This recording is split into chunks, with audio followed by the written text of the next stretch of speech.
So if my say, yo, hey, I need you to fall back for a little bit. I got some shit to do. Mark needs something, and it's gonna make the shit grow. Let it grow. If my man come to me like, yo, hey, I gotta put out more. I need you to take a seat. I'm going to. Did Queenzflip really reveal what Marc Lamont did behind the scenes when he suggested that he asked for a raise at the expense of his co-host? I love always do sneaky shit. Did Marc use tricky words to escape Flip's accusation? This idea that I was talking about people's money behind the scenes, that's ridiculous. That's ridiculous.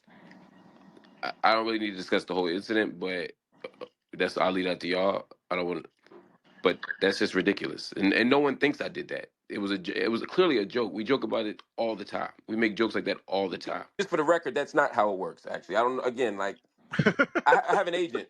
I have an actual agent, and I don't ask to make more than other people. I ask for a number, and they give me that number, and we debate that number, and that happens between my agent and probably Ian. I've never had a conversation about money with anybody. I never need to, and I don't care how much anybody else makes. If my number is X, and I find out later that somebody else makes 2X, okay. And is Marc really quarterbacking the marginalization of his own co-hosts, the people he calls brothers and claims to love? Now, I think we really have to look at this. In the exchange between Marc and Flip, all we saw were the theatrics, but Flip was leaving out tea leaves throughout that whole exchange. He was saying Joe Budden came to him and told him Marc needed something. He even said that he stepped down to let Joe Budden run with Marc. So now we have to look at what may be going on behind the scenes. How does the rest of the cast feel, especially the originals? People like Ish, Ice, and even longtime friend of Joe Budden, Imani. Do they think that some tricky nonsense is going on? Well, first I want to spotlight a comment that I think really does the science that led me to this line of questioning and thinking. DJ Triumph would say, Danny, I think Flip's COE argument with Marc might have had some real credibility behind it. From Flip's perspective, it looked like Marc was influencing changes that could impact his and Imani's pay. And now, those changes seem to be playing out. If Flip and Imani are appearing less because Joe is making room for Mona, their pay could naturally be adjusted based on fewer appearances, while Marc may have negotiated something different behind the scenes and potentially gotten an increase as their workload decreases. So I can understand why Flip felt the way. He might not have been reacting off pure COE. He could have been responding to something he really sensed. Now, that comment was very intriguing. And when we look at Joe Budden saying that Marc came to him behind the scenes and asked for others to be paid less, they would elaborate that that was just a joke. Marc, nor anyone else on that podcast has ever had one conversation with me about any cast member's pay. That's just never going to happen. It didn't happen, but it was funny to say. And Marc never said whatever the he said. None of that happened. It's just instigating. It's just me lying. But I think that something may have actually happened in that regard. Perhaps Marc did not ask Joe directly for a raise. However, Marc Lamont Hill's agent definitely talked to Ian about receiving more money. And the residual effects was the marginalization of other co-hosts. So while Flip is getting paid the same, we all know that's only for a matter of time. Plus, the fact that Marc would make a joke about Imani taking a short would get someone upset if that is exactly what is happening.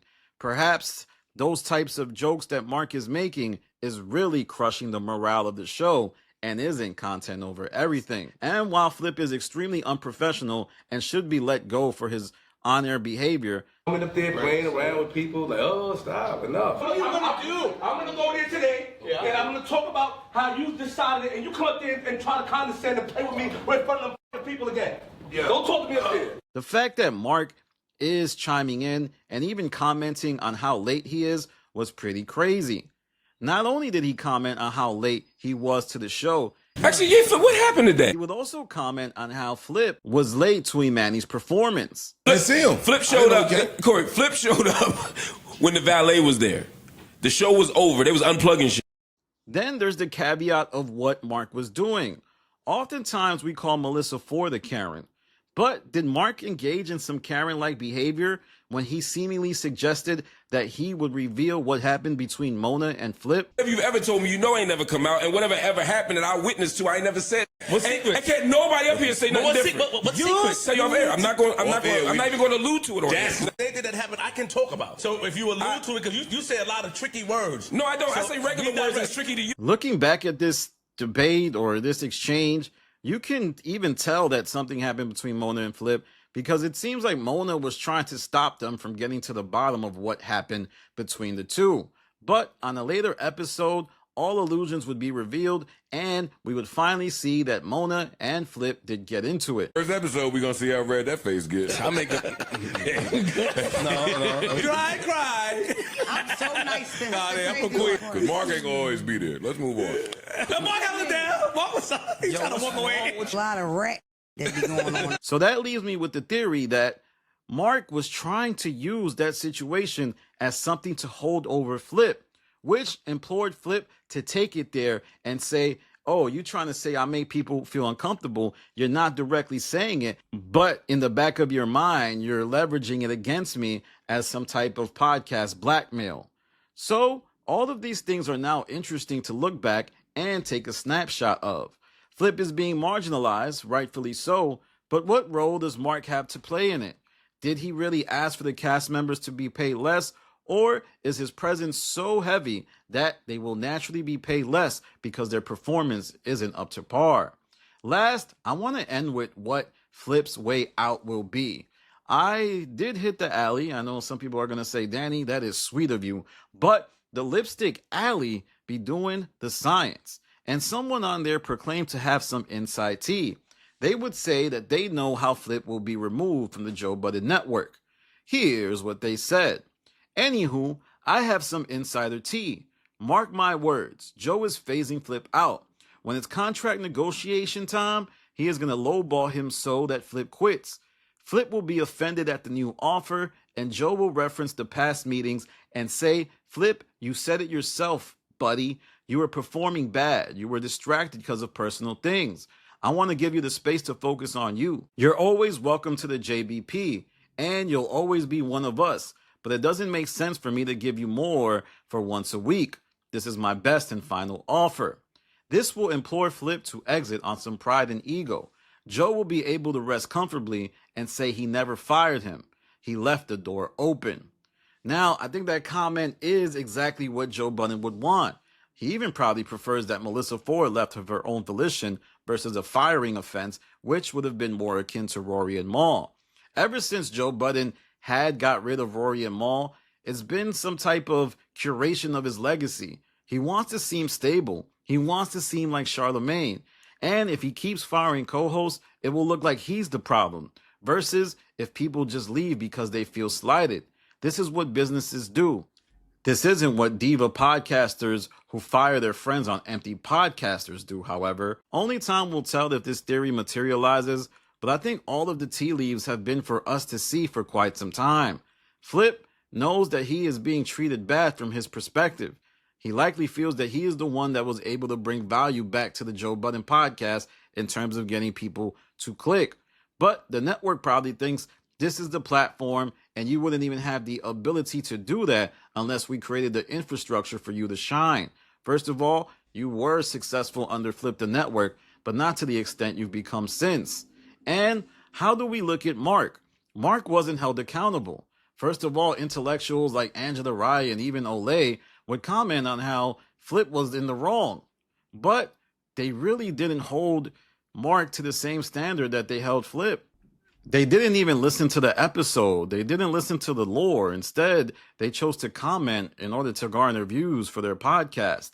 So why would they not point out that Flip's main point and argumentative streak in this conversation came from the belief that Mark is behind the scenes trying to stifle the profit earnings from the other podcast members?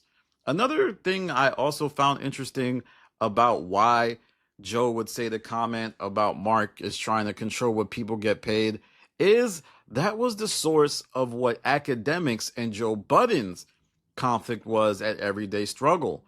I mean, I truly remember, and I do, but it's essentially been wiped from the internet, There was a stream that Academics did, and in it, he would outline how Joe Budden went to the complex execs and told them that he wants to be able to control how much Academics gets paid.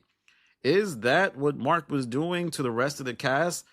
I don't think that's the case. Like I said before, I believe his agents asked for more money from Ian, and then Joe found out, because now Joe's doing this great 22 skidoo of saying that he's not the one making the plays, it's really Ian.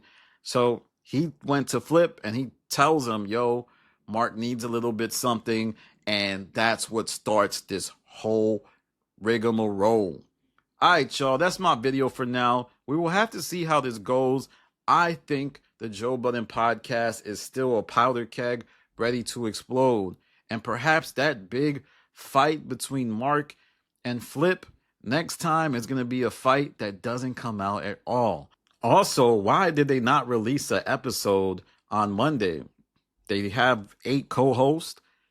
Joe Budden could leave early and they still could record. Was there some type of issue? There's a lot of signs to do. Follow me on Instagram, The Stop TV. Follow me on Twitter, The Stop TV. Also, check my Patreon. I posted my last YouTube live on it. It was my first YouTube live from an actual studio. I'm excited to do more live, so tap in. I'm seeking to go live again Sunday at 1 p.m. with my fellow co-hosts, and I think we're going to have a good time. This is Danny from The Stop. Peace.